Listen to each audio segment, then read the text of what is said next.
Okay, welcome class to this video recording of the hearing screening lecture.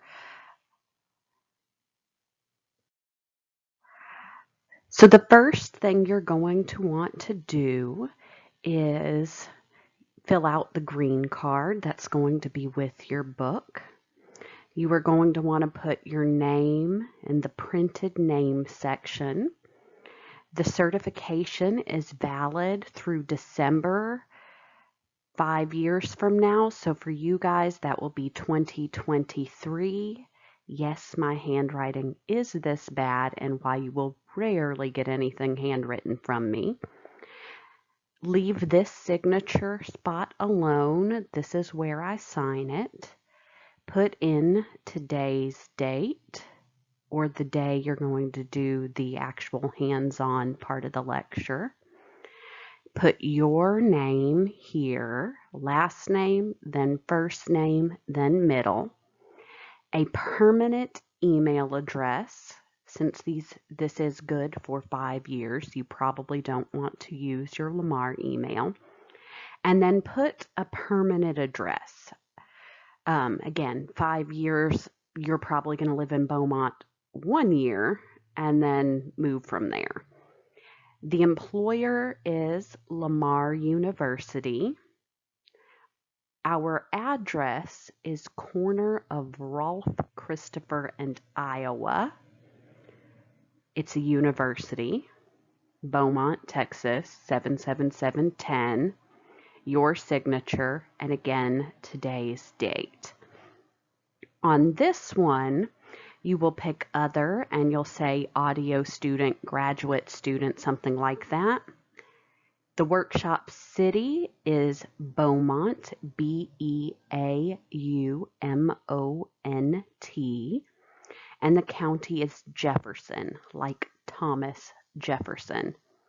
And my name is Erin, E-R-I-N-S-S, as in Sue, and last name Burns, like sets things on fire, comma A-U-D. You will pick a speech and hearing clinic, and that should about cover it. You can pause the video from here to finish filling it out. So, let me tell you a little bit about what you're here for today.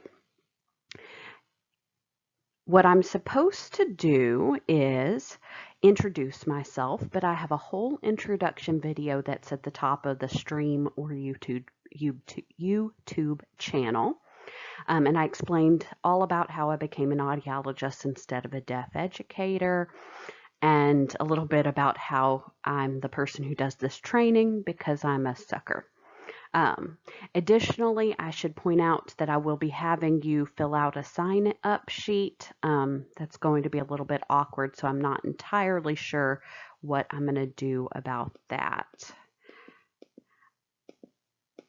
So, the things that we're going to be talking about today are what is a hearing screening, why is it important, and then like various ways to do it, and the law as it is in Texas. The techniques you'll be able to take wherever you go. The laws will be different from state to state.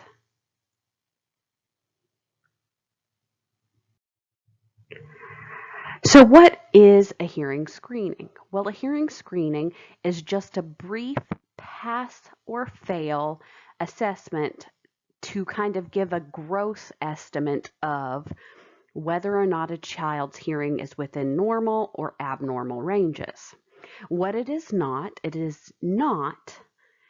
a diagnostic evaluation. It's not to find the levels of hearing. It's literally yes or no. Yes, this child should probably be able to hear well enough in classrooms to gain an education, or maybe not. Maybe this kid needs to be sent on for further diagnostic testing.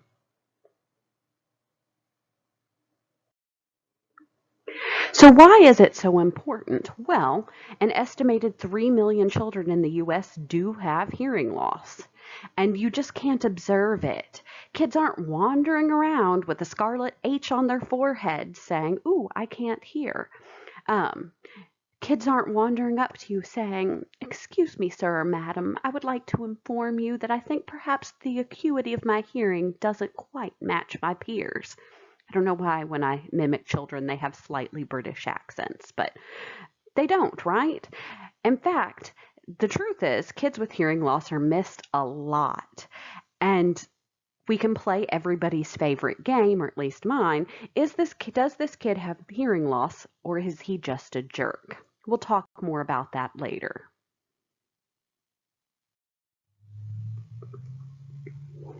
So let's go through, we're going to be going through a brief introduction to the essentials of audiometric screening, the types of hearing loss, audiometry and audiometer terminology, some specific screening procedures, recording and referral procedures, and online reporting procedures.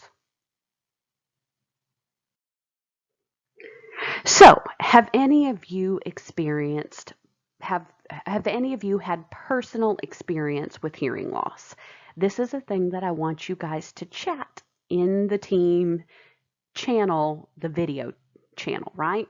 So let me tell you about my experiences with hearing loss. I had a lot of hearing loss from a lot of temporary or intermittent hearing loss from having ear infections as a child. So sometimes I could hear well, sometimes I couldn't. I was a very distractible child. I was very shy. It wasn't always easy to tell, was I hearing or was I just not participating? Later down the road, in college, I was actually diagnosed with auditory processing disorder. Sometimes I was hearing, but I wasn't really doing anything with it. My brain just kind of was like, nah, I think we're done with that for today. My other experiences with hearing loss, personal experience, was family members who were deaf. So that, as I've discussed before, put some interesting spins on things. But you guys talk about more with your experiences. So let's talk about the screening schedule and the requirements. We want to talk about who should be screened, when should the screening be done, what does Texas require, all of that sort of thing. So what's the deal with the schedule? Well, the schedule starts pretty early, right from the front, because let's talk a little bit about why it's so important that kids can hear. What does hearing lead to? Hearing leads to understanding language. Hearing leads to, let me repeat that, hearing leads to understanding spoken language. Understanding spoken language, or any language, leads to the ability to read.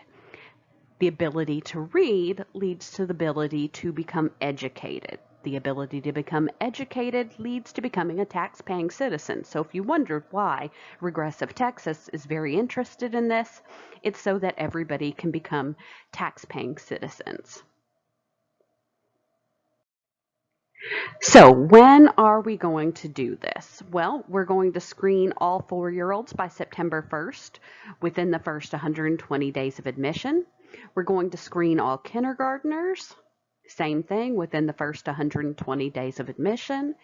Any other first-time entrants, so for instance, if somebody was homeschooled and now they're entering the public schools, they need to be screened. And then 1st, 3rd, 5th, and 7th grade. See how you screen very regularly, and then it peters out as they get older. We're presuming we will have caught the progressive ones, we will have caught the intermittent ones, we will have caught them. And notice that you're supposed to do it within the first semester or close to it. Why is that? Well, it's a process. So a kid fails a screen, we refer them for, well, let me back that up. A kid fails a screen, we rescreen them very often, they fail that one, then they get referred for a diagnostic evaluation, they get a diagnosis, They start having to design an IEP. We go through ARDS, admission review dismissal meetings, and then we get the kid the services that they need. It takes some time. If you wait until April to do the screening, you have just wasted an entire school year. So what does Texas require with regards to what we screen? Well, we require an audiometric sweep check screen for each year at less than or equal to 25 decibels. You can do 20 or you can do 25.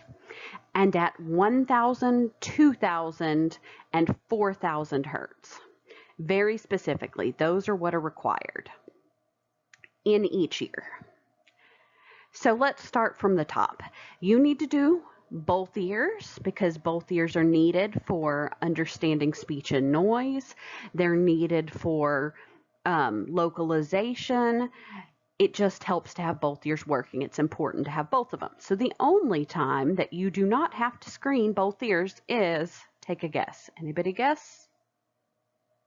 You don't have to screen if they actually don't have another ear. If they've just got the one, then you only screen them. Don't make the kid feel stupid and uncomfortable screening an atresia ear or an ear with cochlear implants or an ear with a hearing aid in it.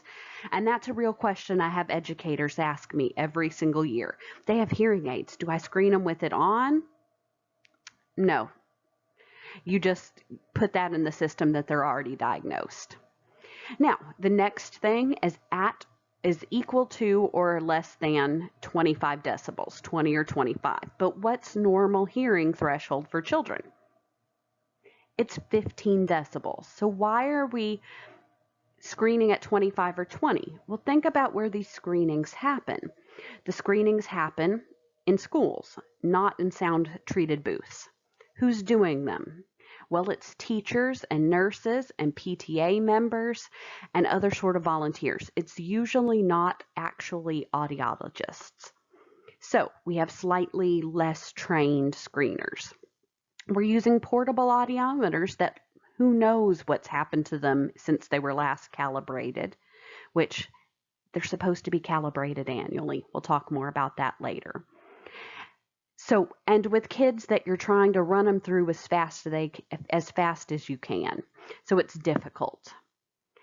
And so they're building in pad for that so that you're not getting too many false positives.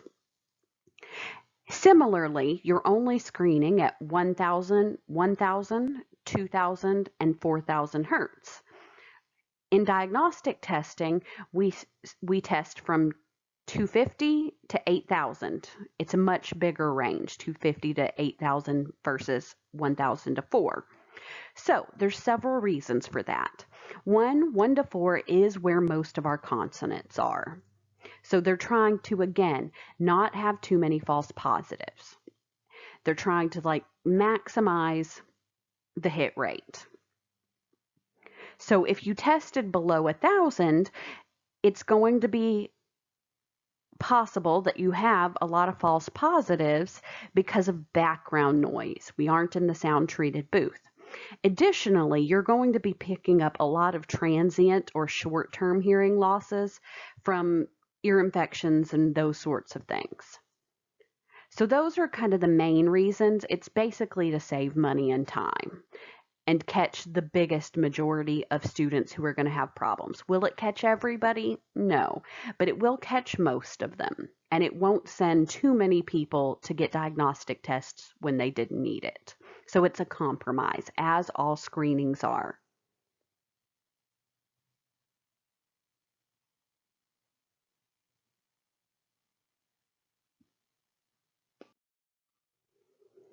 So, recording and reporting requirements. There are M40 and M20 forms in your book, or you can use your own form that includes all of the required documentation. They're not picky, but the book literally has everything you could need except for the actual website to do a screening program, to start fresh and implement it. And then you would submit, if you're in charge of the program, you would submit the results online at that website, and they need to be submitted from January 15th to June 30th. Most places do it in the summer at the last minute. It's unfortunate, but that's how it works. So what's required to be on the form? Well, you need the child's full name, their full date of birth, what type of screening you did, the date of the screen, the name of the screener, both printed and signed, the screening results, and then any signs or symptoms of any hearing problems.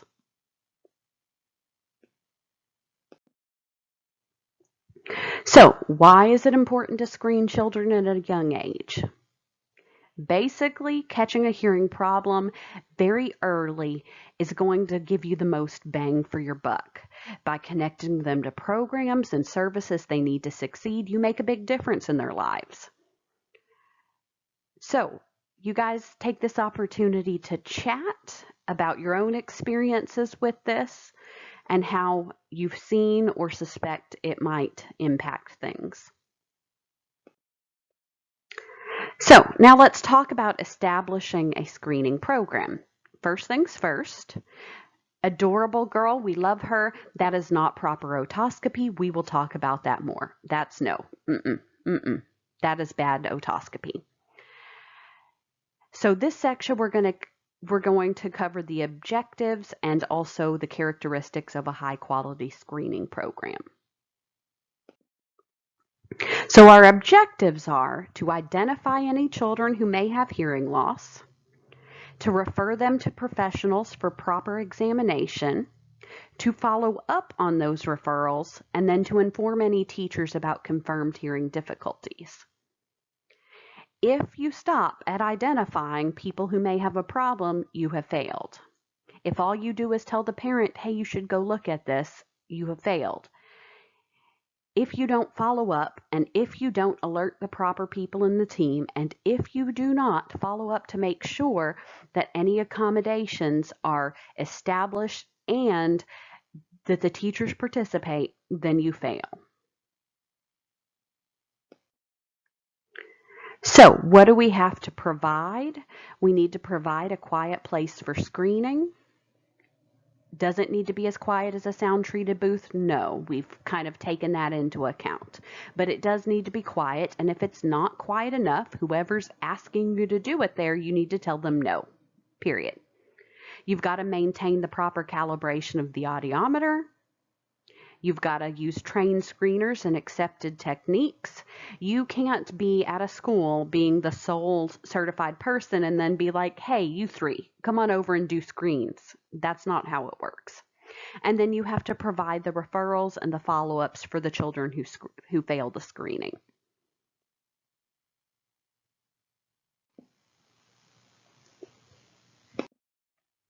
So, what are some characteristics of a high-quality screening program? Everybody type in the chats. Type about what you think, like expanded on those things it means. But just remember, you have to be in a quiet place with properly calibrated equipment, with accepted techniques, and your accepted techniques when you're screening are going to be expanded from most because you will be a trained audiologist, so you get to do more things. And then you need to follow up. You need to provide referrals and follow up with the children who failed them. And yeah, this is about screening, but when it comes to being a full-fledged audiologist, this is still all true. So let's talk about the measurements of sound. This is the rest of your life, for the rest of your life, you know. We're going to be talking about frequency or pitch, intensity or loudness, hertz and decibel, and then the sound levels of common noises, permissible noise exposure, and hearing loss prevention. Now, the most hilarious, and I say that sarcastically and mockingly, the most hilarious part of this is it's a huge part of this training that everybody in schools in Texas get, and yet there's zero laws, zero regulations, and zero funding to actually perform any sort of hearing conservation in the schools. and that's a problem.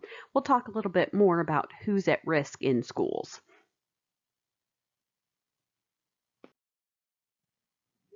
So, how is hearing actually measured? Well, screeners use a type of sound called a pure tone.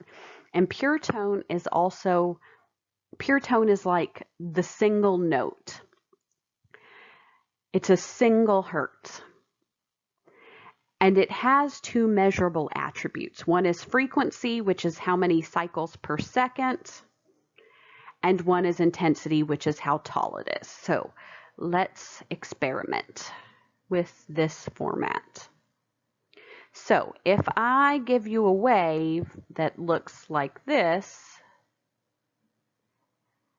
versus a wave that looks like this, yes, I'm so artistic. Which one of these two is a low-pitch sound and which one's a high-pitch sound? Got the answer in your head? This one's the low one and this one's the high one, right? Now, let's see. Let's erase that. Now let's talk about intensity. If I give you a tone that's this versus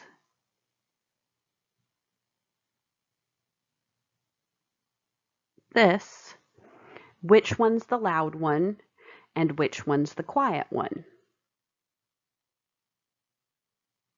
Got it in your head? Okay, so this is your loud one and this is your quiet one or your soft one. So what this means and what it takes a little bit to kind of get it through your head, because we think of sound as something that our brain processes, but really when you dig deeper into what our field is and what it does, the biggest thing you need to remember is sound is pressure. The force is causing the eardrum to move, causing the ear bones to move. It's causing the fluid in the cochlea to move. The pressure is what deflects the hair cells in the cochlea. Sound is pressure, SPL, sound pressure level. Now, SPL scale is the equipment scale. When we're measuring humans, it's an HL, human level basically, but they still both have pure tones and frequency and intensity, and all of that is components. So frequency versus intensity. Frequency is pitch, the number of times a vibration occurs in 1 second. I probably should have drawn those pictures on this one. And then intensity or volume is the loudness or the softness of sound. And it's measured in hertz, and normal hearing ranges from 20,000 hertz. I can't talk today. Normal hearing ranges from 20 hertz to 20,000 hertz. And the majority of speech ranges from about 125 to 8,000 hertz. And then we screen 1,000, 2,000, and 4,000 hertz. Got that all straight in your heads?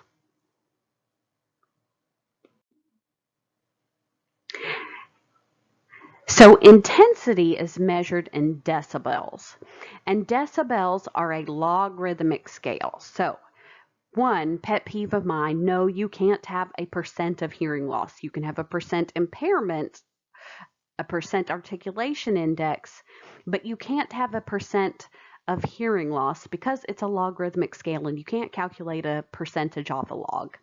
First things first, pet peeve, that's mine.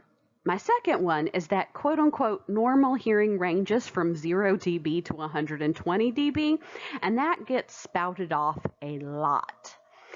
And it gets referenced a lot. And if you track that reference down, it goes back to a textbook way back when, and it was just some dude who wrote it in a textbook with no proof whatsoever to support it. But that's what we all say. So that's a soapbox right there. You'll learn that 120 decibels exceeds most people's uncomfortable loudness levels by quite a bit. So saying that's normal hearing, not so much. Nevertheless, that's what I'm required to put in this book or put in this presentation. Now, conversational speech, it usually ranges in the quiet range from about 40 to about 65. And if you measure me on any given day, I'm like 78, 82 because I have an audiologist voice. And then I go home and my husband says, Erin, I'm not deaf. Could you please be just a little bit quieter? But I cannot because I yell at people for a living. And then hearing tests or hearing screens, we test at 25 decibels or 20, even though normal hearing for children is 15, so that we don't send too many people for full diagnostic tests. Can't say S's today, sorry. Can't say the most day, to be honest. So what is hearing loss? Well, a permanent hearing loss can come from a number of things. It can come from a single incident of extremely loud noise levels. It can come from repeated exposures to loud noise over an extended period of time. They focus on this a lot. And also about the Occupational Safety and Health Administration safety limits, which is fun because that's for jobs and this is for children. And children don't normally have jobs. I hope the 6-year-old doesn't have a job. But do remember in all of the rest of your life that you will be talking to people about preserving the hearing they have, and or thinking when you see people being really in loud noise, that's job security. The thing about hearing loss, though, beyond the fact that children who were born with it literally don't know that they're not hearing like everybody else, a lot of causes of hearing loss, it causes it to develop very slowly over time, often without pain, often without other symptoms. And so people don't notice it until it gets really, really severe. And it's like, well, if you're from the South, you might have heard it. It's like boiling a frog in a pot of water. If you throw the frog in when the water's still cold and then crank up the heat, the temperature climbs slowly enough. They never know to get out. You just boil them. That's cruel. I've never actually seen anybody do that. It's just one of those things people say. But like that, if you just suddenly had a sudden one, a person will really notice it, just like if you threw the frog into the pot of already boiling water, they're going to try their best to get out because they notice it.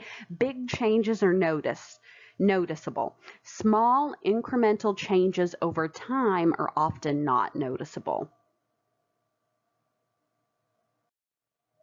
So, hearing loss prevention tips. Well, use hearing protectors, control the volume when you can, and never, ever, ever put an object into your ear to remove wax yourself or parents to children. Oh my God, this is the thing. This is the thing you will hear from me so many times. This is the thing my friends at social events bring people up and they're like, Erin, tell them the thing. Oh my God. It causes me to cringe still to this day. Don't put things in your ear. So, first things first, the anatomy of the ear is such that it's pretty well self-cleaning. Anything you stick in there is actually disrupting the process. Your eardrum and your ear canal is one continuous piece of skin, and it grows from the center out and it drags things out of the canal of your ear and onto the concha. It's why you wake up sometimes with grody, ear conchas and you're like, ooh, I got to clean that. It's because it was just migrating out. That's how it works. That's the migration process. And then sticking things in your ear just disrupts it. So most of this rumen impaction I see is literally because of the Q-tips. The body's trying to move the wax it's done without. You shove it back. It starts to dry out. You left some cotton bits in.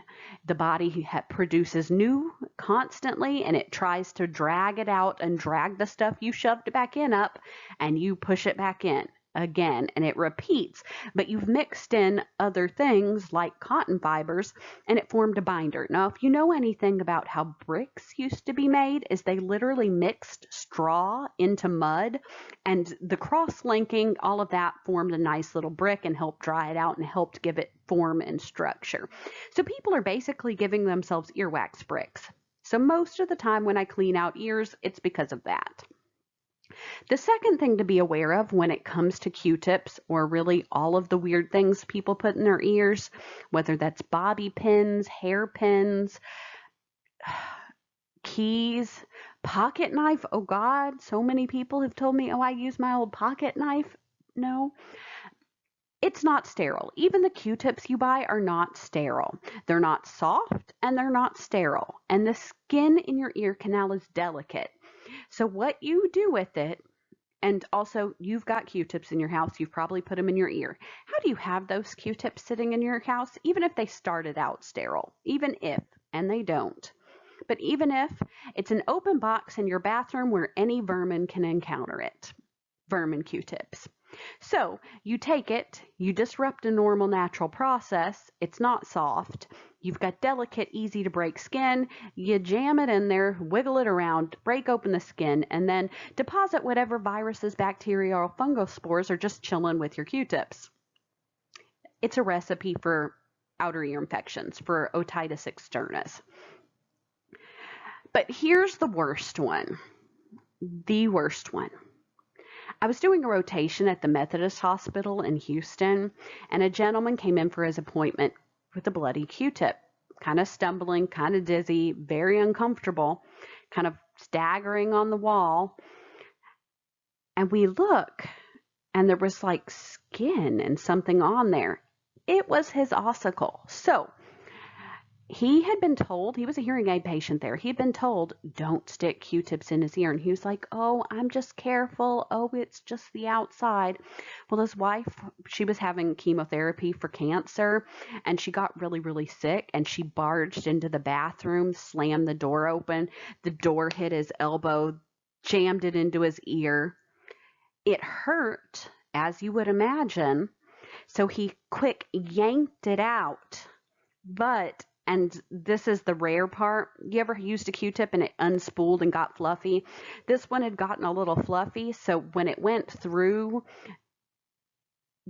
there were like fluffy fibers out there, and then when he dragged it back, it caught on his ear bones and yanked them out with it, and that like broke all of his ear bones and also dislodged the stapes from the oval window, causing a fistula. The fluid pulled out. The fluid flowed out. That's a tongue twister. The fluid flowed out, and he had both conductive hearing loss, sensory neural hearing loss, that makes it a mixed hearing loss, and dizziness, and most of the issues were not fixable. Now, does this happen every other day? No, it's super rare, but there's literally zero reason to put a Q-tip in the ear. And if that's the worst outcome for something that has zero benefit, best to not. Okay, guys, I'm going to try to jump back in and put some energy onto this because it's been just a second from the last slide to this one, and yet for me, I actually did the entire presentation, came back and saved, and that's where it had stopped at the earwax on PowerPoint slide 25 of 79. So for you, this is the first time. For me, this is the second time today. So, and I'm not entirely sure without watching it all what it was, what we've gone over, so I'm going to hopefully not duplicate too much. So, quick question. What are the two physical attributes used to define a pure tone?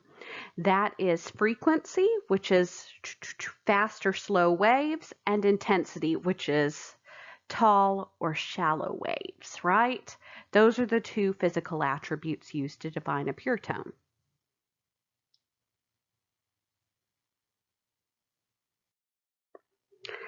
So Let's talk now about the ear and the hearing process. We're going to talk about the anatomy and how the ear works and how hearing works very generally, very briefly. You, as you know, you signed up for an audiology program. We're going to dive into this deep as the semester goes along. So, how does it work? Well, there's the simple textbook answer, which is sound waves are traveling out from their source and collected by the ear, which transmits the message to the brain, right? And every day our brain receives hundreds or thousands of signals, and these are known as sound. I like to go into it by way of analogies. I'm a big fan of learning by analogies and connecting and seeing what's similar and what's different. So when I talk about this, I like to relate the anatomy to things that are more common. So the first thing to know about sound is it's literally pressure. It's not this amorphous wave, it's literally pressure. And if you think about it in terms of pressure from the start, that's really going to help you understand the anatomy and how that connects to the tests and the test results. But it's a wave, okay, and the ear is, let's be on the side that's not the microphone where it won't be so loud. It's a wave like water goes through waves, and your ear is like a funnel that catches it and directs it to the eardrum. Okay, funnels are easy. Let's talk about the eardrum and middle ear. Well, that's like a bass drum, only a little bit backwards. So I can talk about sound hitting the drum, that pressure forcing the drum to move, forcing the ear bones to move, forcing the fluid in the cochlea to move. But I can also talk about it in a way people are more familiar with, which is if you put a hole in a bass drum, is the sound going to go through? No. If you break the pedal connection on the bass drum, is the sound going to go through? No. So that's like holes in the eardrums or ossicular chain discontinuity, things like that. Then when we get into the cochlea, it's filled with fluid, and so I can talk about it with people like it's the Gulf. And so when it comes to loud sounds, let me back up. I can talk about it like it's the Gulf, which has kelp and whatnot, seaweed just growing in the ground and waving and waving and waving in there, right? So that's kind of like the hair cells is the kelp and the water is the Gulf. So then I can talk about loud noises are like a hurricane. And when the hurricane of loud noise comes in, the big waves get really, really big. And when the waves get really big, it rips up all those hair cells, all that kelp. And then you have all this dead kelp on the beach that you have to clean up, right? That's an analogy to noise exposure that people can understand. Or I can talk about how with ototoxic meds, it's like when we had that oil spill in the Gulf and it killed all the kelp and it killed all the stuff. That's like taking the medications. People can understand that. Now that is location specific. I can talk about the Gulf here because we're familiar.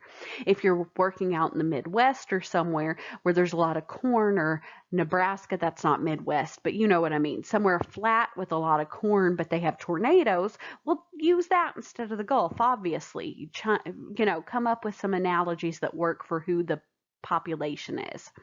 And then when we talk about the nerve, well, back up. Then when we talk about the hair cells, we can go from it being kelp to like binary. So that waving is like an on-off switch, on, off, on, off, on, off. Well, if you know anything about computers and binaries, it's just yes, no, zeros and ones sent to the brain, which is the computer.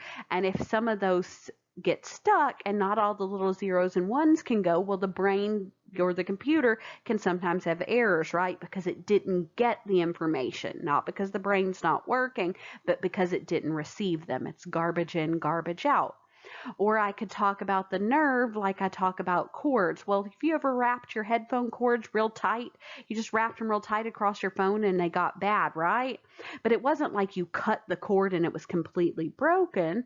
It was just you had to place it and it was a little bit staticky, that sort of thing. Or you had to like line it out and everything had to be perfect and it still wasn't as good. That's like neural hearing loss. So that's kind of how I walk through the process and explain things.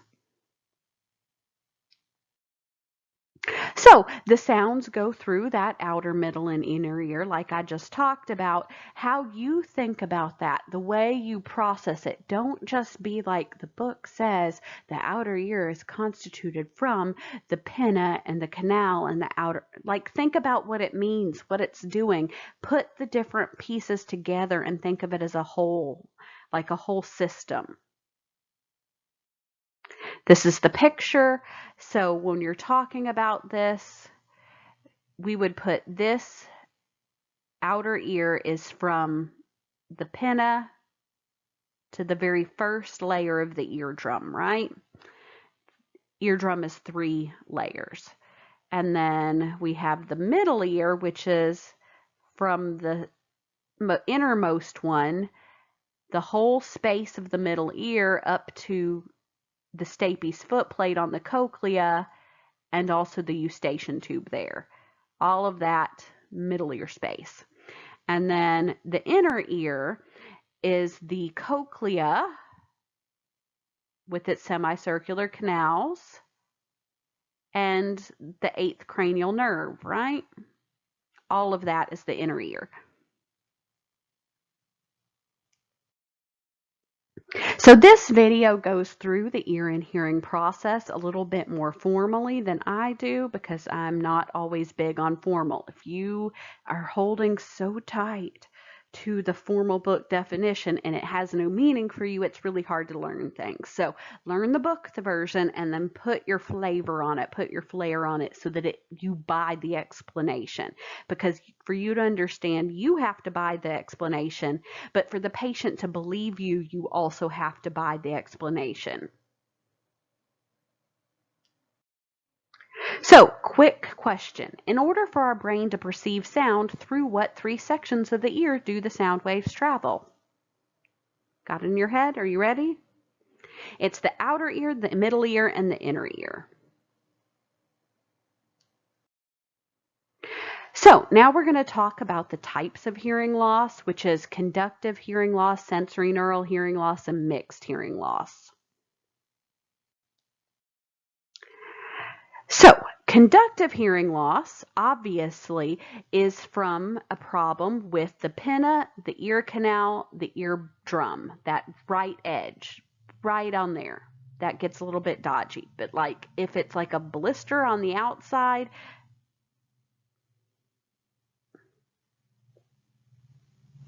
my brain just completely blipped. So if it's the pinna, the ear canal, the eardrum, the ear bones up to the stapes footplate, any problems in there is going to cause a conductive hearing loss. Now that's an anatomical perspective.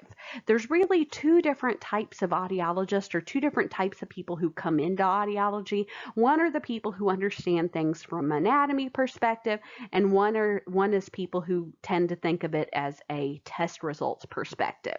So the test result perspective of a conductive hearing loss is that you've done air conduction testing and it's abnormal. And you've done bone conduction testing and it's normal, and that air bone gap is what signifies a conductive hearing loss. Now, if you are an anatomy person, you might struggle to understand it from a test perspective. Y'all pair up, find your anatomy person, find your test result person, put together and talk this out, because understanding audiology is learning to connect those 2 and then also to be able to talk about that. Okay? So that's conductive. Then there's sensory neural hearing loss. The sensory part is the cochlea, the neural part is the nerve. There are very few losses that are just one or the other. We'll talk more about that through the semester. That's the anatomy. Cochlea, hair cells, nerve issues, those are sensory neural. Test results are that you did air conduction testing and bone conduction testing. They're both abnormal and they're the same, right? And then mixed from an anatomical perspective is that you have problems in the outer ear or the middle ear, and you have problems in either the cochlea and or the nerve. That's what a mixed hearing loss is. And when you have a problem there, your test results are going to be, you did air conduction and it's very abnormal, and then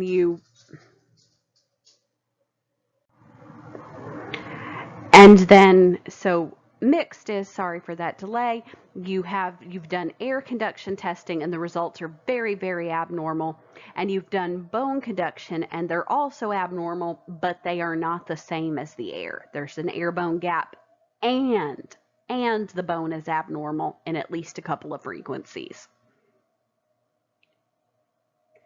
Again, marrying those two views is what we're going to be working on this semester. So, conductive hearing loss occurs when the external or middle ear prevents the sound from reaching the inner ear.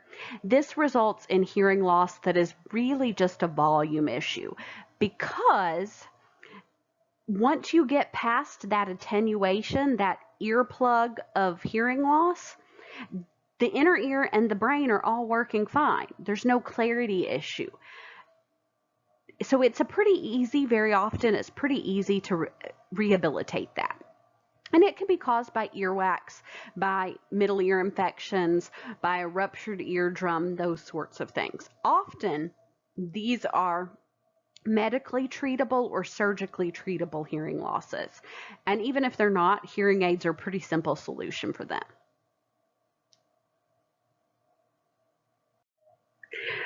The most common one, though, for a conductive hearing loss is otitis media, and that's the inflammation or infection of the middle ear.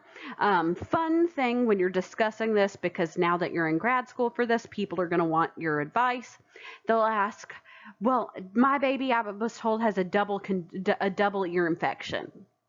What does that mean? Honestly, it's kind of not a thing, because it can actually mean two different things. A double ear infection could mean ear infections of the middle ear and both ears. It could mean that they have both an outer ear infection and a middle ear infection. It could mean that they have a middle ear infection and an inner ear infection. Double ear infection, not a thing. It's just this weird phrase that everybody wants to use. But otitis media, the common ear infection of the middle ear, it is literally the single most common cause of hearing loss in school children. Sensory neural hearing losses, like we were talking about, are functions of, or are impaired functions of the cochlear hair cells or the nerve pathways. This very often makes speech perception more difficult, because this is complex. It's not just volume, it's signal transmission and sound signal cleaning from a electroacoustic perspective sort of thing. So these parts of your ears do a lot besides amping up the volume. They do that too, though. So cochlear outer hair cells do a couple of things. They amplify the soft sounds and they compress the loud sounds, right? So they do a little bit of this. They also are those binary signals, lots of zeros and ones, that tell the nerve to send the signal on. So if they're not all firing, the nerves aren't getting in there together, and they're not sending this shouty message to the brain. They're not being like, hey, respond, brain, we're sending you a signal. You're getting a degraded signal. So it may be a volume issue, but it may also be a speech understanding, a localization. There's a lot of different things that can be dropped, and the brain has to mediate this. So the brain is trying to do the best with a lot of different signals, but if you start sending some signals with pieces missing and some with it broken and some with it distorted, it can cause a lot of problems. And so these are more difficult hearing losses to treat, and they can be caused by factors existing from birth, before birth, severe viral infections, acoustic trauma. Lots of things can cause this kind of hearing loss. Mixed hearing loss, easy peasy. It's two things happening at once: an outer or middle ear issue and an inner ear issue. So somebody could be born with some hearing loss and then they get wax impaction on top of it. Obviously it's worse than it was. They can be born with hearing loss and get an ear infection on top, and it's worse than it was. And it can be congenital or acquired. Congenital means it was present at birth. Acquired is developed during a person's lifetime. And there is a little bit of a weird gray area. How do you know until they had that first screening? So once they've popped out, so to speak, if they unless there's a specific event that happened between them coming out and having their initial screen, then you're just going to call all of that congenital. If something happened, like say a forceps delivery caused a temporal bone fracture, you could probably safely call that acquired. But otherwise, don't sweat that too much. Now, if it was acquired or developed during a person's lifetime, usually, but not always, there's a triggering event and we know what that was. Now, acquired hearing loss can be because of frequent ear infections. They can be viral or bacterial infections like meningitis. They can be exposure to loud noise. They can be head injury. They can be ototoxic drugs. And I point this out from a screening perspective, which is if you work in a school district and you know a kid is experiencing something from this list, screen them more often. I mean, it's not rocket surgery, so to speak. Congenital losses, of course, can be viral, bacterial, or parasitic infections during pregnancy or at birth. It can be lack of oxygen before or at birth. It can be prematurity and low birth weight, and it can be inherited. So, quick question. What is the single most common cause of hearing loss in school children? Otitis media, right? Ear infections. So now we're going to talk about symptoms of hearing loss, and we get to play my favorite game. Is this hearing loss or is that kid just a jerk? So why is this important though? Well, the first 5 years of life are definitely formative in all areas of development. These are the base of the pyramid. You know, this is the building blocks that you're building your foundation. This is the building blocks of the foundation, right? Now, this is what I have to tell you, and then I'll explain further on my soapbox. They say that children must develop normal hearing in order to develop strong speech and language skills. No, they need access to language to develop language. That doesn't have to be spoken or oral or auditory language. It just needs to be language. But that being said, you still need to get all these kids caught as early as possible because you want them to develop language. And to do that, they have to have access. Either you need to add the auditory component that's missing, or you need to provide sign language or something. Access to language is important. And you can refer back to page 20 in your manual for developmental milestones, okay? Now let's talk about specific symptoms. One is pain in the ear. Now, is a 3, 4, 5, or 6-year-old going to walk up to you and be like, "Excuse me, ma'am or sir, I do believe I'm experiencing some otalgia and it may be connected to some hearing loss that I'm experiencing, and I think perhaps you should assess this because it's making me feel a little cranky."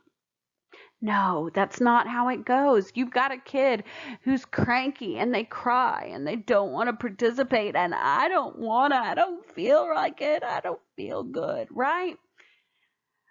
Or they're just cranky. You know, is this kid a jerk? Is it being obstreperous, or is there something actually wrong? You have to pick this out. Discharge from the ear. That one's a tough one for me to talk about because I have no sense of smell. And so most people, they know the difference between wax and purulent discharge because of an odor, and I don't have that. You're going to have to ask for that. So one thing that I do is that I'll take a white Kleenex and clean out the ear bowl, and there is a difference you'll discover over time between a healthy yellow and a not so healthy yellow. Now, let's talk about the word purulent. The word we're looking for when it comes to infectious draining material is purulent. Colloquially, we would say pussy. Pussy is not a word.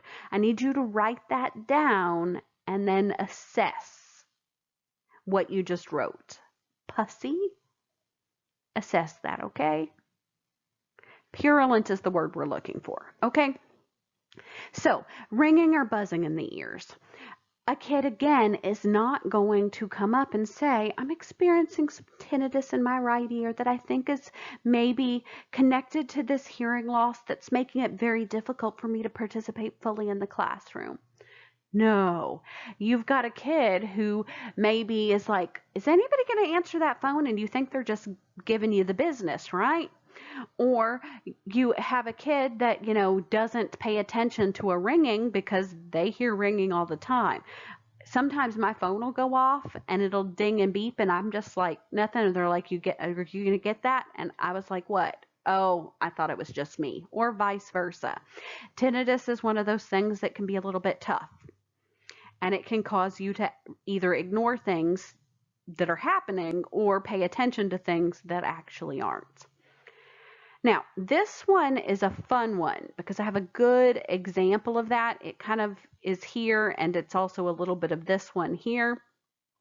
But inability to hear certain tones. There was a teacher in a school that I was working in with Beaumont who came to me kind of excited because she was like, look, this was a thing. So I do stations. We all know what stations are in classrooms, right? So I do stations, right? And I had this little timer that would go off and the kids were supposed to go, put their stuff up and then go to the next station. And little Charlie, most of the time he's a good kid, but he would get really into stations and he would just ignore me, and he's such a jerk kid.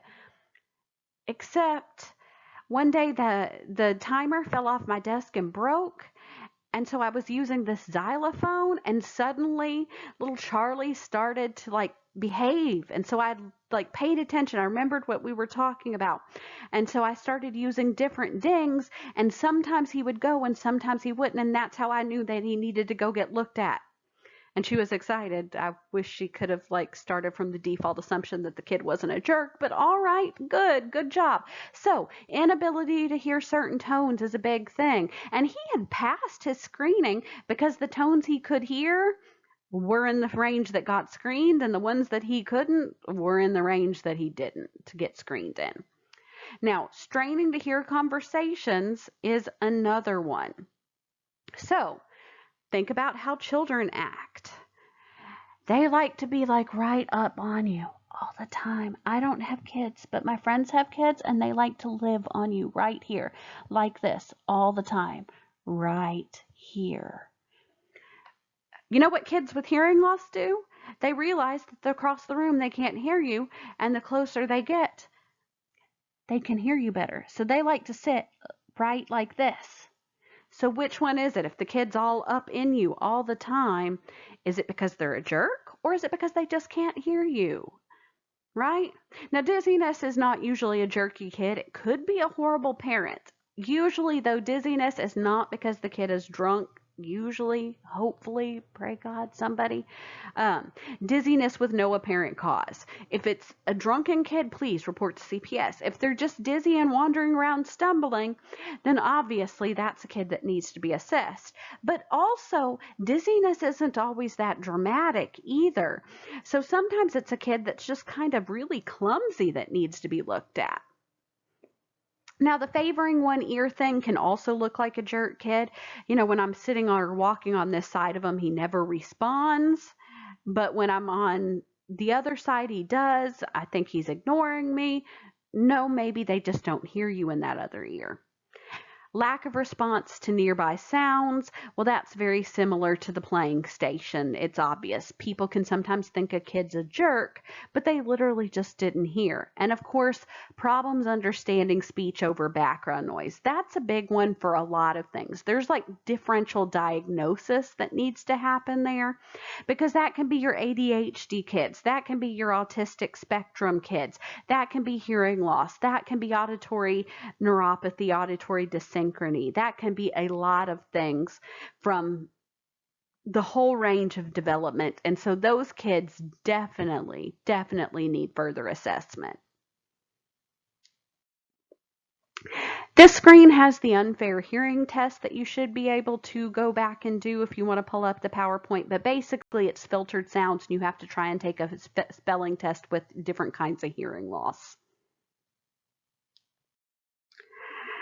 So, quick question. What should you do if you notice a kid with hearing loss, with a symptom of hearing loss? Discuss that in the chat. Discuss things in schools that might tip people off. Talk about this. But the bottom line answer is, if you kind of think a kid's a jerk and it's one of those categories, refer them. Don't even worry about if they failed a screening, because that is a screening. It doesn't screen everything. If you think there's symptoms, refer, because there might be a problem and you don't want to wait. Because as we've already discussed, it's so important to development educationally. So now we're going to talk about audiometers.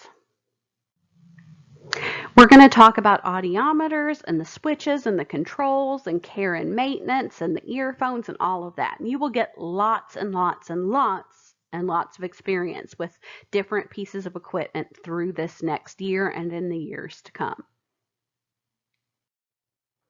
So what an audiometer does is, basically, at the simplest, it is a pure tone generator, and we use pure tones to do hearing tests.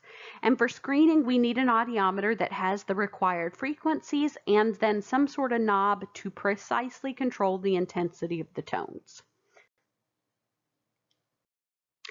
And we're testing the pure tone in dBHL, which is dB hearing level, the human normed level. And they say we're looking for the hearing level at which an individual is able to respond 100% of the time to a series of tone presentations. That's not exactly true. It's actually 50%, not 100, but okay. And then the attenuator is the dial or the volume control. The difference between an attenuator and a volume control, though, is specificity and calibration, basically. Have you ever had a volume control on a car that every click didn't seem to increase the intensity by exactly the same amount as the one before it, or one that had places where it kind of crackled and gave you distortion? An attenuator is not supposed to do that, in theory. So, care and maintenance. Because of how expensive these equipment are, and you'll be having to contact manufacturers to get more specific numbers, but it's $10,000 to $15,000 for an audiometer, like a full diagnostic one, and then like $1,200 to like $4,000 for a screener, a portable one. Well, because they're so expensive, you need to handle them with a lot of care. Earphones, the whole body, be careful with it. It's worth a lot. And also, then there's time. If you go to do something and it's not working right, you've just wasted time, money, energy, all of it. So they say earphones are the most delicate part, and that used to be true, but also the body of the audiometer used to be like these clunky, hard-bodied suitcase things, and they're not anymore. They're becoming more and more like iPads, so earphones are the most delicate part, according to the state of Texas, who hasn't touched a new audiometer in like probably 15 years, but they are pretty delicate. And they're important because they're what transmits the test tones to each ear individually. Now, that individually part is pretty important, so we actually have color-coded that. Red is for right, blue is for left. So we've got red, right, Republican, blue, left, Democrat. I am not asking your politics here. I just want you to remember red is for right, like Republicans, blue is for Democrat, left, that whole blue left thing is what throws people off. Now, if you come to us from a plumbing background, and I did, pause, because this is completely backwards for you. In the plumbing industry, right is cold and blue, left is hot and red, and we are not in plumbing. The rest of the world, though, red, right, Republican, blue, left, Democrat, that's what we want, okay? I'm sorry for any plumbers that have come here. Now, earphones are calibrated to a specific audiometer, and they are considered integral and a particular part of a particular instrument. A few slides further than is like reasonable or makes sense, I actually have a slide that like discusses that like from a now perspective. That seems obvious, but in the heat of the moment, people will be like, oh, can I? The answer is no, but we'll discuss it a little bit more later. Now, calibration requirements. Audiometers require maintenance to ensure accuracy. And there's two types that are required. One is monthly biological calibration, which as part of your job you will do. You will collect baseline data in the fall, and then every month thereafter double check it. You will collect baseline data in January because our annual calibration, we do ours in January. So that's the other one, is annual electronic calibration that has to happen. So monthly biological calibration is required each month the audiometer is used. You must do it at the start of the month before you ever put it on a real patient. Now, you're supposed to record them on a monthly biological calibration check form, and the form is in your manual. You can just photocopy it. And you're supposed to keep the results physically with the audiometer. I'm going to be honest, I break this rule or law. We are going to use OneDrive because keeping track of paper with all of y'all running around and moving things, just no. We have it digitally, and hopefully Texas, gets with the times. Now, for full instructions on how to do that, you can check page 25 of the hearing manual. I will say, for doing it for ours, I want you to go beyond what they ask. There are frequencies they don't have you do. If it's on our equipment, do them. They don't require you to go all the way down to 0 or -5. I'm going to require y'all to go down and find the threshold as well as you can, because y'all have thresholds of like -10, some of y'all might. So if there's like a 20 dB shift in the audiometer, you guys won't find it if you use this process that they're recommending. If I were in public and needing to touch something, that would be a problem with my touching face. Wash your hands after you touch your face, right? Okay, so here is the audiometer biological calibration check form. This is what it looks like. It has 3 people. 3 is a minimum you want for, like, what if somebody's not here, or what if you need to do a second person. Obviously our sheet has 10 of you guys, because who knows what y'all are going to do. So you're going to collect baseline data on every single one of you, on all of the equipment with all of the transducers to start with. And then every month thereafter, pick one person to do all the transducers and double check. And as long as it's within ±5, you're fine. If it's not, do a second person to see, was it the person with the problem, or was it the audiometer with the problem? Annual electronic calibration. So here's the thing. These pieces of equipment cost thousands of dollars. Each individual transducer has to be calibrated with the piece of equipment.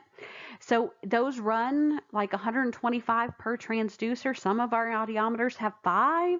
The booth is a separate charge. Like, this adds up. But the thing you have to realize is it's an outside independent company, and their sound level meters are super crazy expensive. And they have to get those calibrated at least annually by sending them to an even more expensive company. So they're very highly trained with very expensive equipment with very expensive calibration. Yes, it costs. So respect these people as the skilled technicians that they are. Now, the other thing to know is that you must use an independent firm that's registered with Department of State Health Services. There are audiologists who, as a side gig, have a business of calibrating these portables. That's fine. They cannot calibrate their own. That's not allowed. Now, if you want more information on the process, that's page 26 of your hearing manual. All right? Now, quick question. What are some important things to remember about audiometer earphones? Chat about that in the chat, okay? But there should be at least 4 or 5 of them that you get. This is the one that came from Facebook. So this is this July 16th of 2020. A skilled like long-term audiologist who does know better. Like, in the back of her head, she knew this, but she got in there and realized she had 2 non-functional pieces of equipment, and she had like patients stacked up. And she asked, could I? Well, fortunately, she got mostly right answers, so that was good. But it's interesting to look and see how people discussed it and they problem solved it.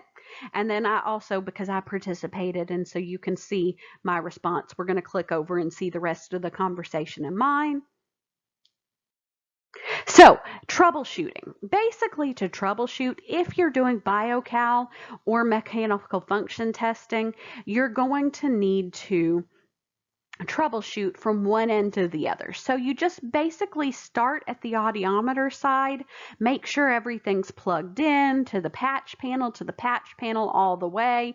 You take as much of it apart as you can and clean it and let it dry and put it together. And if that still doesn't do it, well, with at least headphones, if you look on the headphones where they come in, there's tiny little screws and you can literally take that apart and clean it too.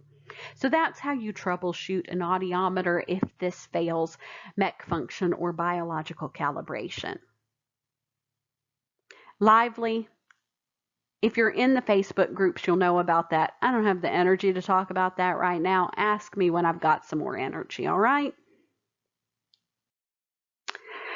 So now we're going to talk about conducting a screening. We're going to talk about the environment, the pre-screen operational check, preparing the child, and the procedures. There's videos for exactly how the Texas Department of State Health Services want. I'm also going to give you some commentary on what's real world.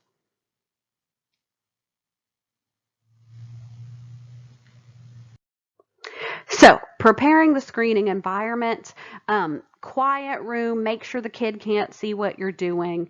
Those are the big things. Make sure you have a plug. Those are really the biggest things.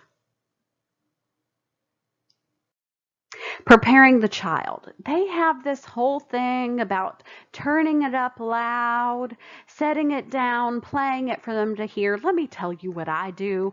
If you're doing a whole group, I put them together in a group. I talk to them and I'm like, okay, so we're going to play the beep beep game. And let me tell you what we do with the beep beep game. You're going to listen as hard as you can. And then the point of it, how you win, is as soon as you hear the beep, as fast as you can, you're going to raise your hand very fast. So let's practice, okay? Beep, beep, beep. And maybe a couple of kids will do it. All right, let's practice again. Beep, beep, beep. And they do it again. And more kids will do that. And you keep doing it until peer pressure makes everybody raise their hand. Once you hit that point, then you say, and then I make it very tricky because that seems easy, right? I'm going to play that beep soft and you have to be very, very fast. So let's practice. Beep, beep, beep. Like that. That's how I do it. Most people I know do some variation of that. Now, the procedures about it, you have to carefully put the headphones on. We'll talk about that and more in the hands-on part. And then you need to be standardized in how you do it, the same way every time. Right ear first, right ear 1, 2, 4, left ear 1, 2, 4. Okay? If you don't do it the same way every time, you're going to be like, oh, did I do the right ear first or the left ear first?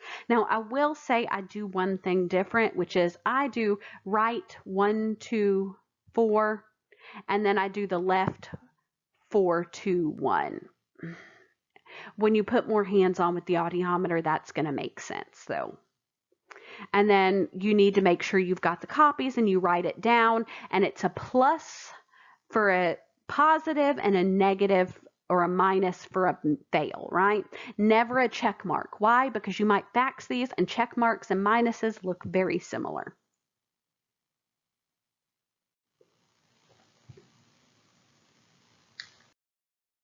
Okay, so quick question. How do you know if a child has failed a sweep check screen? That's the quick 1, 2, 4, 1, 2, 4. Well, if they've failed even a single one. So what should you do? I want you guys to chat about this and like how people might perceive this in the chat. But basic answer, if they fail, you're supposed to rescreen them no sooner than 3 weeks, no more than 4. And there's this whole hierarchy of if they have symptoms, immediately refer, screen at 3 weeks or 4 weeks, maybe do an extended recheck.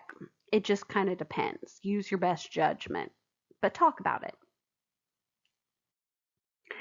Now we're going to talk recording and reporting procedures. You're not going to be probably in charge of this while you're still in college.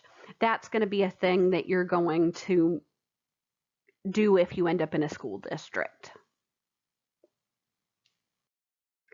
But you record them, and you need to record them accurately in the M40 form or the M20, and there are copies of those in your book, or you can make your own, like I said. Now, the M40 is the individual child's record, the M20 is the group record, and a lot of school districts are going digital on this as well. Now, you have to keep these paper records for at least 2 years after you've done those. That is pertinent to you because you're going to potentially be doing screenings in the school districts or at daycares, and so you have to keep those for 2 years, give a copy to the facility, and you keep yours. And again, use your own form or use the book form, but either way, they have to have the same information. Now, to refer for evaluation.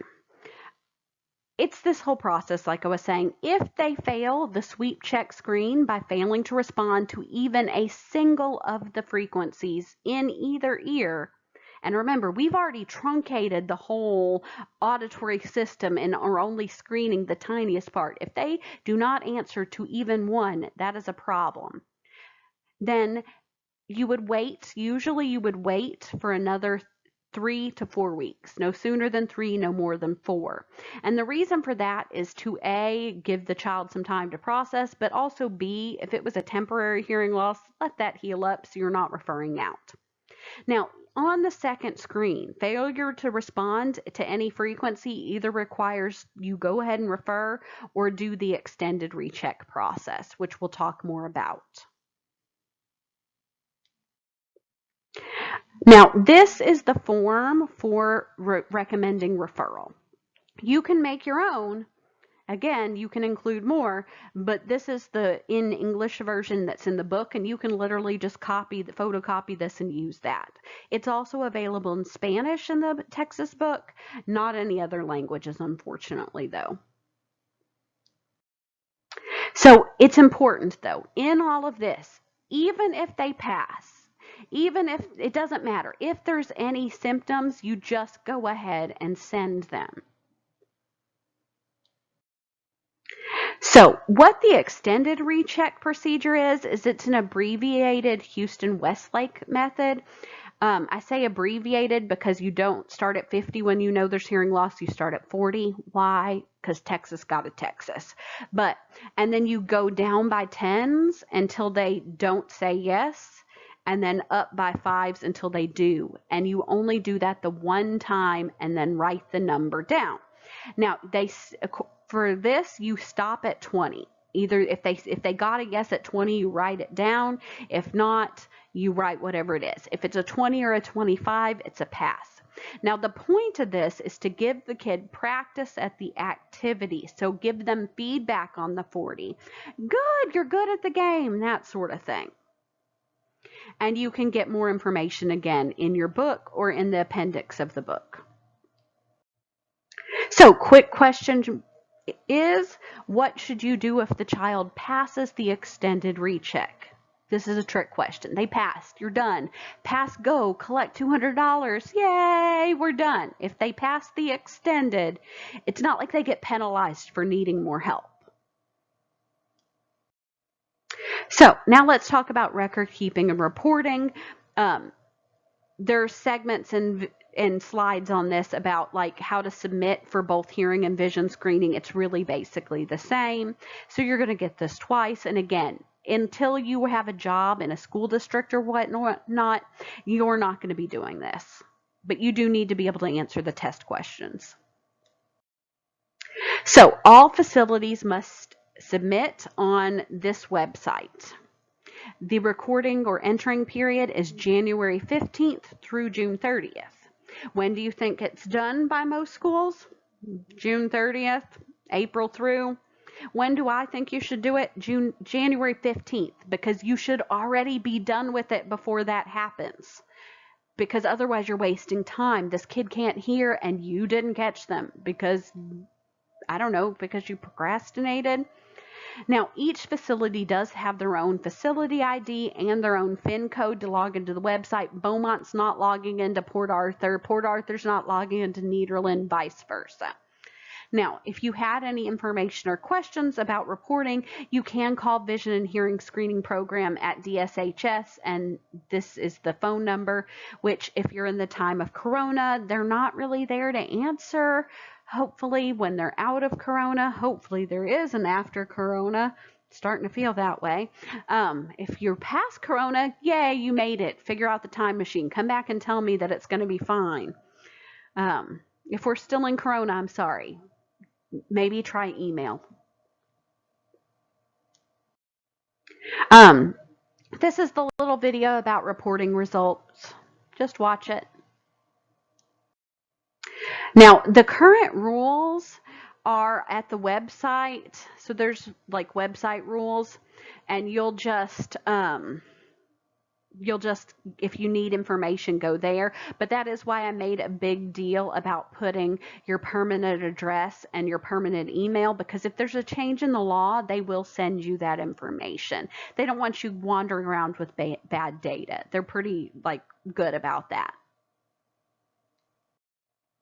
So, what is the deadline for submitting the hearing screening results to the Department of State Health Services?